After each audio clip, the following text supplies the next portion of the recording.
It's Jim McDonald here. I'm the president and CEO of Kootenay Silver, and we are an exploration company focused in Mexico for the discovery of silver deposits. We've been there for over 25 years.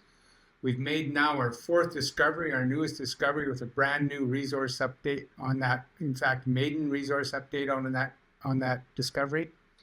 And in total, these four different discoveries give us huge leverage to the silver price. We're counting over 300 million ounces of silver in the M&I and inferred now in those three deposits. And the latest deposit alone has 54 million ounces in it, and it's growing. And we're fully financed now for a very large follow-up drill program, and quite excited to get going. Well, thank you very much for coming on the show, Jim. Good to see you. Look, we've not met or spoken before.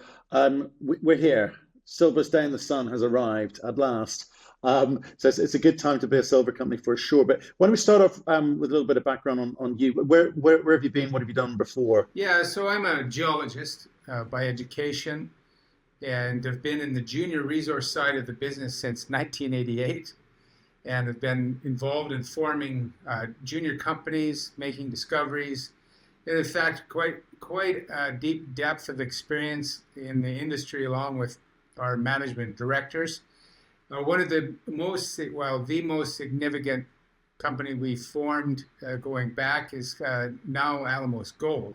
So it started out as National Gold, which was a shell company we had buying a gold deposit from a major back in the year 2000 at the very bottom of the gold market. They practically gave it away. The purchase price on 2.2 million ounces that had a feasibility study on it was $12.5 million. But try to finance that, it was unbelievable. Nobody would give you money. So we brought in John McCluskey and Chester Miller to help us finance that. And about 2 years later, we merged the two companies together to form Alamos Gold.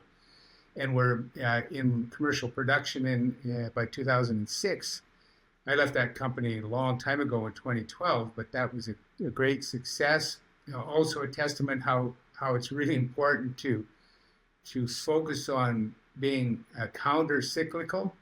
Is buying at the bottom of that market was not easy, but we knew the metal price was going to go up, a lot higher, but we didn't know when, really. Yeah, Chester Miller, there's a name I haven't heard in a while. Hall of Famer for sure. Let's meet some of the rest of the team, if you don't mind. I mean, who's actively working with you on the project? Yeah, so we've got our chairman, who's Ken Berry, and he put an open pit gold mine into production about 8 years ago now in Arizona. There's myself, of course, with experience in Mexico, and also running an underground mine called La Guitarra for a couple of years after the merger and forming Alamos Gold. So we've got great operational experience. We've financed the acquisition of a resource, the build of a mine, and operations. And then other people on the team are like Dale Britliff, our VP of Exploration. He's been with us for a number of years now. And advisors like Hans Smith. Hans Smith's one of the founders of Orla. And before that, Grade, which was bought out by Agnico Eagle for a discovery they made in Mexico. Tiziano Romanoli out of Geneva, who is one of the very early financiers of that Alamos Gold story. And then directors like John Marta, who was the CFO of Alamos, Joe Giuffre, who was the chief legal officer for Nevsun. So really great depth. And our team in Mexico on the ground, they're in Mexico, they're Mexican. And most of them been with us for at least 5 years and up to nearly 15 years for the longest employees there. Right. Can I just talk about, I'm trying to understand, before we kind of get into, obviously you've got a lot of good news recently, but can we talk about the kind of business plan? What are you trying to do? You've got a portfolio there, obviously Columba, we know, and La Cigarra and Negra and Promontorio as well, but what are you trying to build? Yeah, so we're looking to bring these assets to the stage where a mining company will buy them.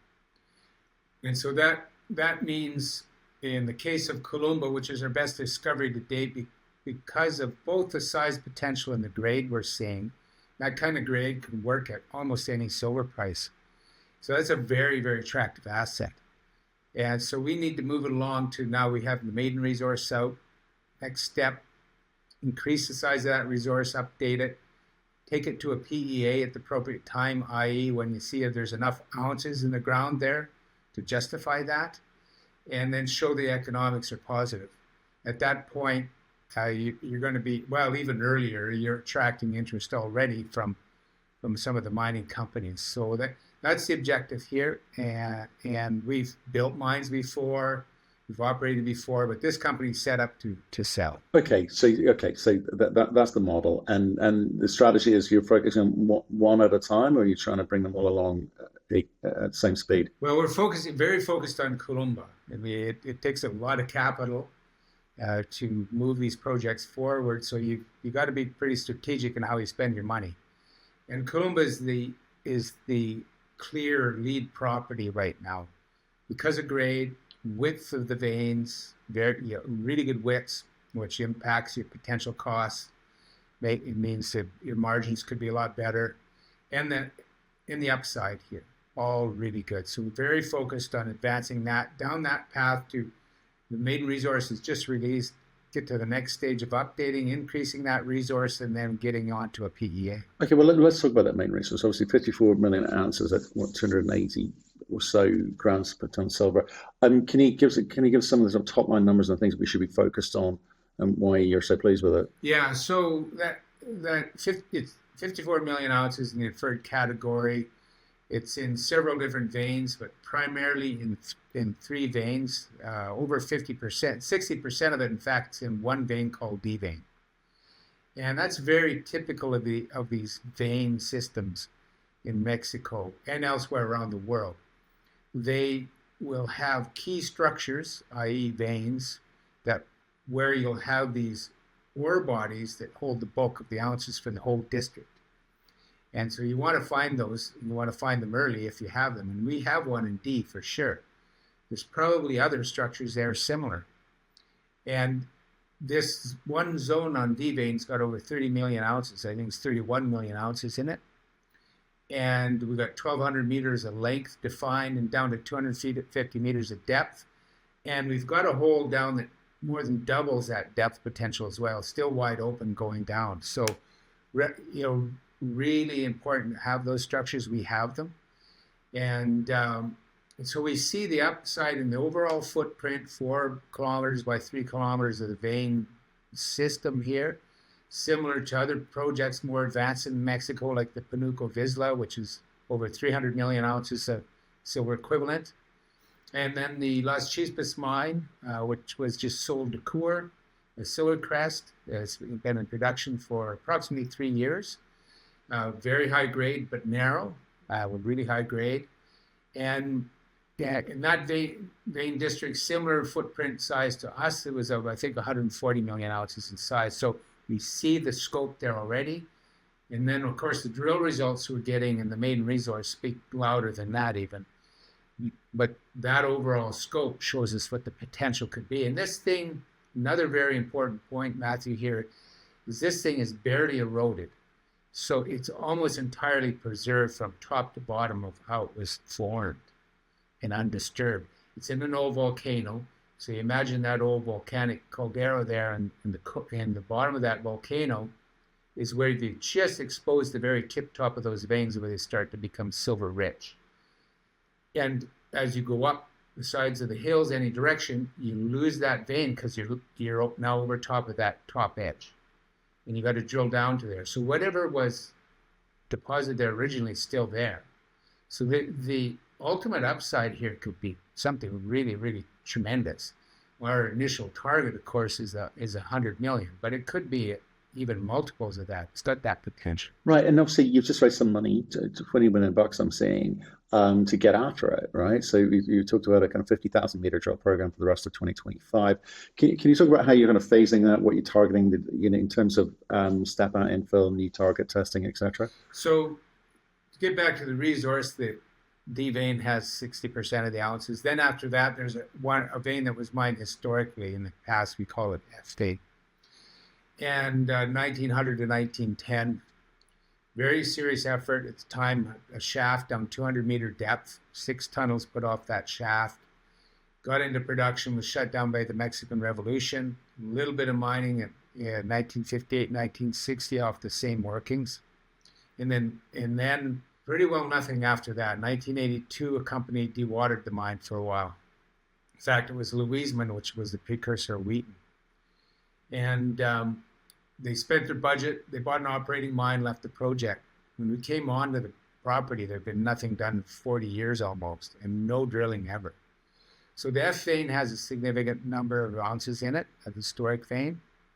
And then there's a corridor, kind of an extension of it, we call the B corridor, the B veins.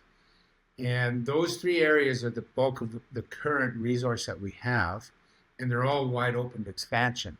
So the first approximately 30,000 meters will be just focused on just expanding those zones, finding the edges of the silver mineralization, which we haven't done yet in any of them. So it's very low-hanging fruit for us to go after. And then we've got a program laid out of varying priorities after that we'll go after. But the focuses are those three areas to immediately start growing the ounces we already have in the ground. Okay, so given the previous drilling and work that you've done, can you elaborate a little bit on that kind of geological model and what kind of gives you the confidence about the kind of vertical extent of the mineralization beyond, say, a depth? Yeah, so you picture that volcano. It's like you took an ice cream scoop out of a perfectly preserved vein system. So imagine you got the whole thing top to bottom, the very top edge where you run out of mineral, you don't see anything anymore. You can follow up a fault structure and map it. You got to get down to an elevation where the veins begin and the silver begins. And that's, in our case, around 1,750 meters above sea level. And that happens to be about where the bottom of that caldera is and where the old shaft was, because that's where it was exposed. That's where the old timers could find it. So we can map the extent of this, even though you don't see the veins themselves, you can see the structure. So we know in one direction they're going for up to 4 kilometers in length, and in another direction up to 3 kilometers in length. And from our drilling, we now know from the top edge, the mineral is continuing down to at least a 540 vertical meter extent, which is really good in veins. Two main types of veins, high-grade veins in Mexico, silver veins, they're called low sulfidation and an intermediate sulfidation, very technical terms. But one of the differences in them is that on the low sulfidation, typically they have a thickness, vertical thickness of about 150 to 300 meters. We already see 250 drilled, reasonable amount of drilling on at least a couple of veins to that depth. But we've got deeper holes, and we've got one hole that goes down to 540 meters of vertical extent. Still a wide, strong vein, still mineralized, still going strong down there. So, and the other characteristics that we're seeing are pointing to this as being probably an intermediate sulfidation size. And so the depth extent on this is really strong. We don't know what the limit is yet. Some of this drilling in the 50,000 meters will start to probe that limit eventually. So that's where we start to imagine to ourselves, well, could this be one of those districts that's a 200, 300 million ounce here? The geologic evidence points pretty strongly towards that. That's certainly a very realistic possibility. First, let's get to the 100 and keep going. Okay. I'm interested in this. And so, when it comes to sort of the drill targeting, in whatever you're using, the LiDAR, geophysics, I don't know, hyperspectral data, in terms of that kind of vectoring in on these, high grade zones, how are you going to sort of target any sort of parallel blind veins that you talked about, these kind of stack systems at depth, or is that just going to be a matter of luck? First, you go after surface geology and exposure you have, and we have reasonable exposure. It's just that we don't actually see the veins. We're too high up on most of the property. But you can still map the structure that the vein sits in at depth. So that's the first thing you do. Get a really good geologic map put together so you understand the geologic framework and where your structures are. If you can see your structures at surface, then you can project down in your drilling and with a lot more accuracy. So it's not like if you were out in the plains, this is basin and range here. If you're out in the basins where you have no outcrop, well, it is a lot more difficult. You have to rely heavily on geophysics. So that's the first step. So we got a real advantage because we can actually trace this on the ground with pretty good accuracy for a long way. What helps us after that is you start to get into like the LiDAR study, which is just bouncing sound waves off the earth, and you get a really good detail of the shape of the surface of the earth. Well, those vein structures form these little edges. Sometimes if there's vein in them, they can stick right out of the ground, and they really stand out on that kind of detailed survey, because that survey strips the vegetation away. So it's like you've pulled the curtain back, and you can see really well what's going on in the ground, and you can see those edges where the structures are. So that helps a lot, following the veins. Then you can get into your magnetic surveys, and quite often these epithermal veins will destroy any magnetite, so magnetic signature. Sometimes it's the opposite, but generally it's destroying it. So you have a relatively low magnetic zone that you can pick up and follow, and that can work really well in some properties. And this one, it works reasonably well. So it's another tool. Now, when you start going to depth, you can get into IP, which we haven't done any of that yet because we haven't needed to. We're able to project those veins. They've been that's the other thing here. They've been very continuous and great continuity along the length and going down to depth. So once you get the geometry, you just triangulate down to where you should be hitting that structure. There's some flexures and changes and shifts in it a little bit here, but not a lot. So we're able to actually, for that example, that one hole that goes down to 540 meter vertical depth, we were able to project that down with pretty darn good accuracy all the way down there. It's almost a blind hole. We have another hole in the D vein where we were quite high up in topography, 1,900 meters above sea level, and we could just see it in a narrow little breccia structure. We were pretty sure it was the D vein, but not positive. And we projected it down to an elevation of around 1,600 meters, so 300 meters deeper from the surface in that expression. And we hit that hole was 98 meters of 211 grams silver and 48 meter true thickness. So it was down to about 1.5 meters of breccia surface. Silver was 0, but we knew it was the top of a structure, and because we'd done enough mapping, we could project it along the hill, and it lined up perfectly with D vein, and it ended up being D vein. So internally, in terms of success metrics, I mean, how do you evaluate these kind of drill hole outcomes when the data comes back? Because you're just about to get into a really, really big program, so you're going to have to be managing the kind of QA QC and maintaining data quality and all of that sort of stuff, whilst and expanding this drill database, whilst at the same time making decisions about how you optimize the drilling going forward. So how do you do that? Yeah. Well, you laid out. We've already laid out a pretty detailed plan. It starts with that first 30,000 meters. So that first 30,000 meters is pretty straightforward because we already have the resource, and it's open. So we haven't found the edges.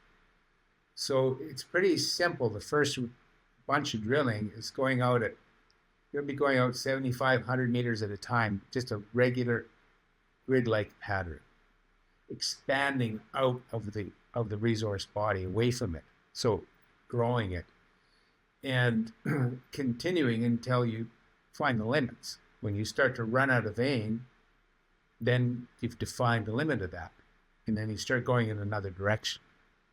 So you've got the whole program designed ahead of time. You adjust the course depending on your results. If suddenly you've seen that vein that's closed off in one direction, focus on another. And then, when you get on to structures with no drilling, well, then it's just brand new. You map that surface. You can measure the dip you have so you can project how deep to drill. First thing you want to do is shallower holes to determine what the orientation is, if it's this way, that way, or flat. Once you do that, you can project your holes down, see what your results are. Visually, you can see if you're hitting the structure in vein. That's the first good start. We can use an XRF gun to give us an idea of, sort of a relative idea if it's high, low, medium, silver in it. And then that guides us into the next hole, because we might have 3 holes planned there, but still looking good, go deeper again. So you can, from one drill pad, you set the drill up, you can fan your holes like this, and off of one pad and then sideways as well. So you can start to define the shape of that and build volume. And so a couple of things, you see if you're hitting it, good, you've got your projections are correct. If you're not hitting it, you have to pause and think about that. Change your angles that you're drilling, or maybe move the drill, because perhaps your drill hole is going like this and your vein is rolled away and you're never really going to hit it. You've got to move now to the other side. So that's the true exploration part of it. You're probing around. So there's the exploration art, and there's also the art of building up something that people want to buy from you. You obviously you put out the main resource. You're going to move this thing forward in terms of scaling it towards presumably a PEA. Is that the extent of which you kind of build things up for someone to come in, or can you keep going? Yeah, that's right. You start to demonstrate you're going to have the size needed to support a mine build, to support the capital investment necessary for a mine. And that's impacted by a few things. It's just not raw ounces. It's not raw ounces. It's the quality of those ounces. It's what's the margin of those ounces after you pay for the mining as well.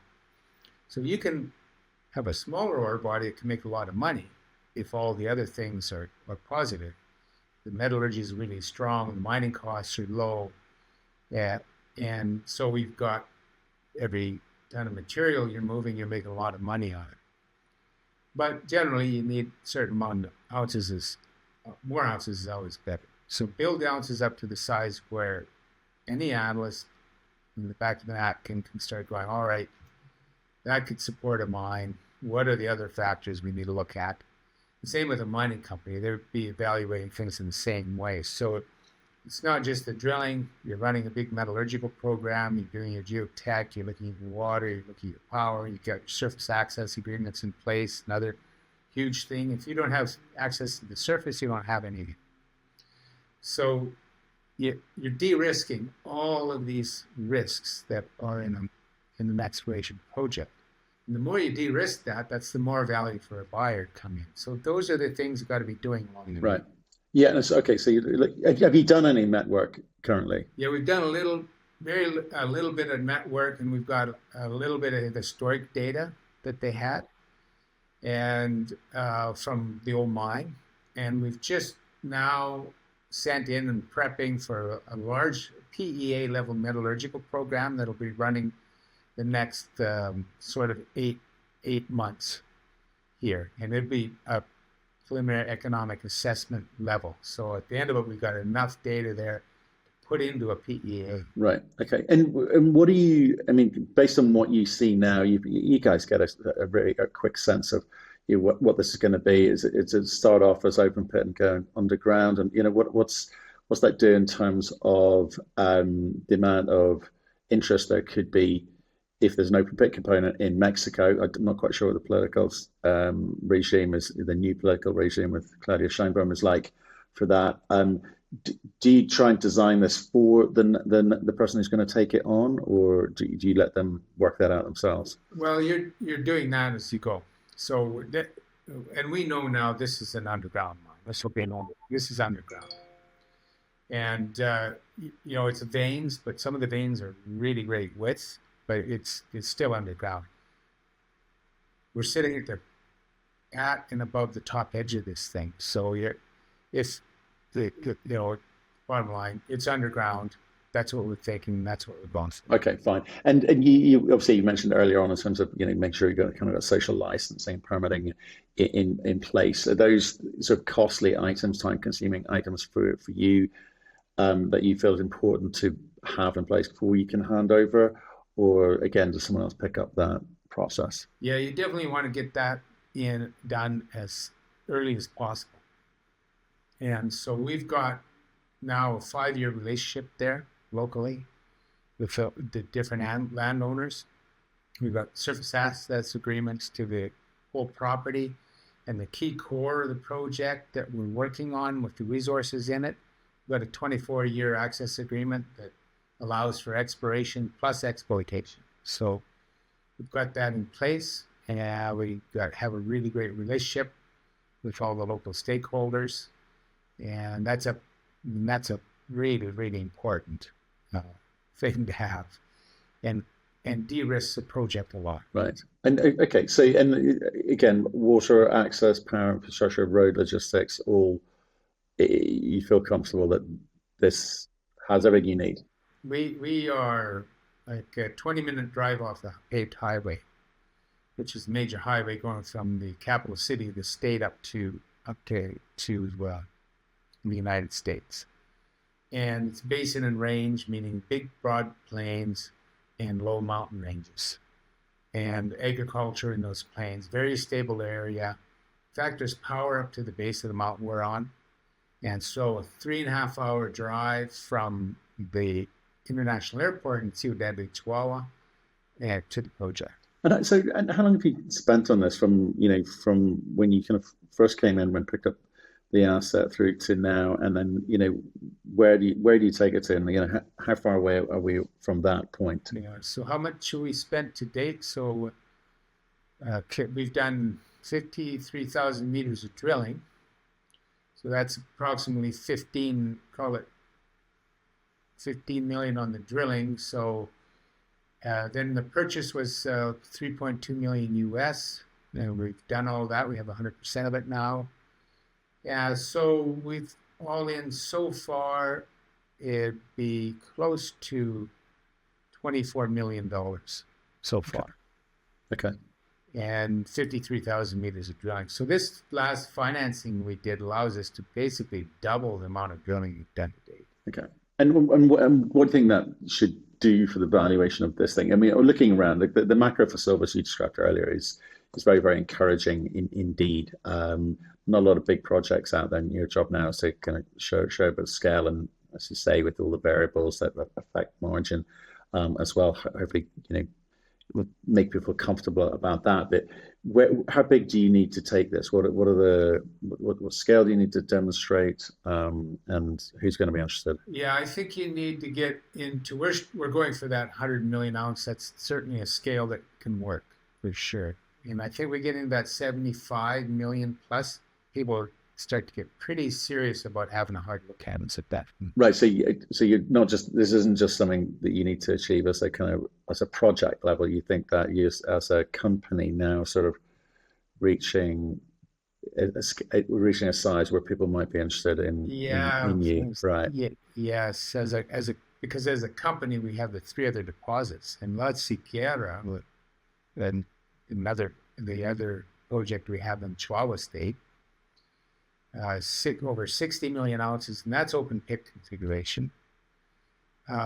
Really big upside there. It's in a mining district where they're mining at a 2,000 meter depth, and this thing sits right at surface. And most of our drilling is less than 150 meters vertically from surface. So just tremendous upside there. It's 102 grams. It's a set of stacked veins, so it's kind of an open pit bulk tonnage target. And at 102 grams at mid-30 silver price, starts to look pretty interesting. At $20 silver, it just wasn't economic, so not the place to spend your money. But at some point in the very near future, it's going to justify doing a PEA on it. Maybe one more drill program, because there is a target within the resource shell that could add 10 to 15 million or so ounces just with one simple program. And then start moving towards a PEA. but not yet. We've refreshed the resource report on La Ceguera and the other deposits within the last 18 months, just to have them prepped to move when we're further into what we think is a very strong silver bone market that's going to go for a number of years here. So we've got them prepared to move. Meanwhile, the real focus and key is advancing that Columba project. Right. Okay. You're in control of what you're in control of, but at the same time, just help me, and people watching this be able to go away and do some of those numbers you referred to earlier. What do you think is a sort of reasonable silver price assumption for that might be appropriate for long-term project planning or economic modeling? That's a moving target, that one. So, I think now, because you have to look at, we came off a fairly long bottom here that was, let's call it $18 to $22. And only recently, it was just a little over a year ago, we broke out a kind of a 22 bound range there around $22 to over 30. In last October, around about hit 35. A lot of excitement, then pulled back down to under 30. And now it's forming its next base. So, and it hasn't caught up to the gold price in terms of that ratio, and it always does that. It always goes back to the median and shoots the other side. But what we're seeing over the last, especially 25 years, is just this building base. So, currently when you're doing a PEA or a feasibility study and about to build a mine, usually they'll go back and they'll look at the last 3 years as an average price. So our latest resource maiden resource in Columba used $26, and a lot of the industry is using 26 now. That's when silver was, when we started the discussions and working with our consultant, silver was still under 30. But that was, 26 was, I think, 2-year average going back.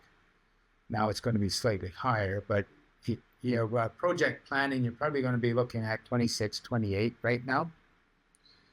And it's our belief that in a year's time, you'll probably be talking using something like 35. That's where we think silver price is going through 40. And once it does that, it's going to test those old highs at 50 and then beyond. And after that, we don't know. But it's that macro picture that just keeps building that base up and up and up. It's following gold. It's being dragged along by gold. It hasn't caught up to it. And it will eventually, and it'll overshoot that on the ratio side. That's typical cycle. That's what happens. And so you're going to see, just an increasing base. That forward looking out, I wouldn't know what to say for a price to use, but those are the prices that people are looking at for projects currently. Resource studies now, PEAs now, feasibility studies now. I think one of your shareholders, a young man called Eric Sprott, told me the other day, $200 is more reasonable. Yeah, we shall see. Well, we shall see. Some of these numbers don't seem so unattainable anymore. And when you look at all the uses that silver has, the industrial demand, and then the monetary demand stacked on top of it, that's where you get the real slingshot effect of silver outperforming gold at the end of a precious metal cycle.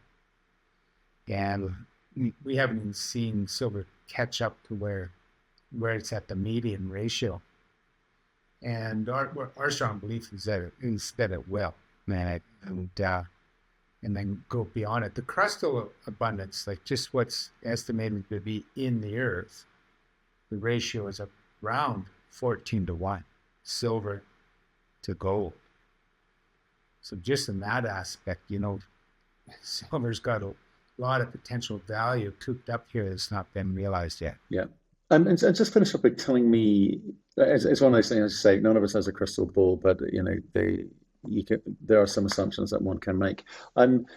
Just tell me about Mexico. You're obviously up in Chihuahua state, and what's that like for? You said it's a mining state. How are things on the ground? All good, easy to work there, positive. Yeah, it is quite easy. As I said earlier, the access is excellent, paved highway right to the edge of the project. a very calm area, very stable, big agricultural industry in the area.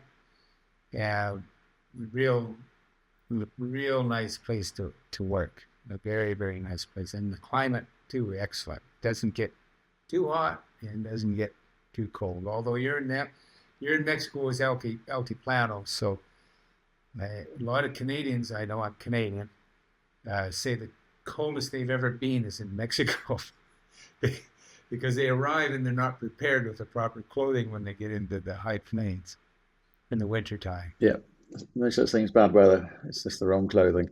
And just sticking with the Mexico thing, because obviously you guys were the Canadian miners, silver miners under AMLO. It was hard work, shall we say? The new governments have come in, and last year, Claudia Sheinbaum, I mentioned earlier. Are they doing what they said they would do? Is it easier to do business in country from a federal perspective? Or does it not matter? Is it all driven by Yeah, the state? so been a lot of positive statements and some positive action. So the direction is, the temperature, if you will, has changed. It's a big improvement. Yeah, it's going in the right direction. There's a lot more we'd like to see, but things are heading the right way.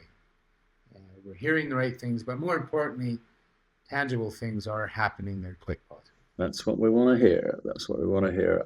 So the confluence of these factors and the timing seem to be working well for Silver at the moment. So, like, Jim, appreciate you coming on the show and talking to the project, something we'd not had on the show before, and good to hear your story. Stay in touch and let us know how you get on, okay? Yeah, well, we'll do. Thanks, Matthew. Appreciate it.